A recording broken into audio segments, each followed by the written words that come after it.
news, President Biden has announced an extra $1 billion in military support for Ukraine, the largest single military aid package since Russia invaded. The US Defence Secretary said at a NATO meeting on Wednesday he'll move heaven and earth to ensure Ukraine gets the weapons it needs. NATO defence ministers are reconvening in Brussels for the final day of the summit. Our North America correspondent Peter Bowes reports. This is the kind of military aid that Ukraine says it desperately needs.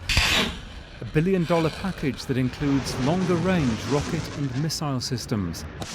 The goal to help target Russian troops and locations from farther away and bolster Ukraine's embattled defence forces in the eastern Donbass region.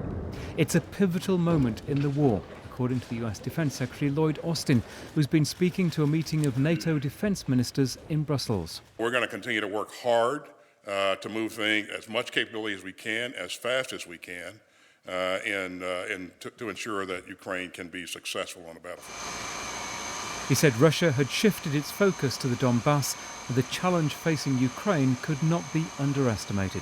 The stakes, he said, were high, and the Western alliance could not afford to let up. The United States announced the strengthening of our defences, an extra $1 billion support package. It has coastal defence, artillery and modern rocket systems. We are waiting. I'm extremely grateful for the support, which is especially important for our defence forces in the Donbass.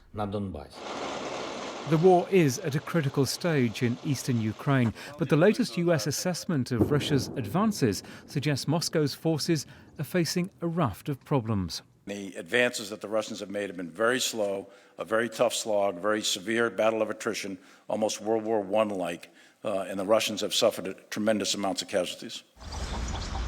The White House has also announced an additional $225 million in humanitarian aid for Ukraine, including supplying safe drinking water, critical medical supplies and food. The US says it's also trying to resolve some of the wider problems caused by the war. I think we're working real hard, not just with the leadership in Ukraine, but in the region, to try to relieve the pressure that has resulted from Mr. Putin literally weaponizing food. And so the president's looking at a range of options here to try to see if we can get grain out and into the market. And that's tricky business. A tricky business all around. The US has now committed more than $6 billion in security assistance to Ukraine since the beginning of the Biden administration. But this is a country facing its own financial crisis. News of a higher-than-expected hike in interest rates and talk of a possible recession are a greater concern for some than a potentially protracted war in Europe. A political tightrope for Joe Biden to navigate in the months ahead. Peter Bowes, BBC News.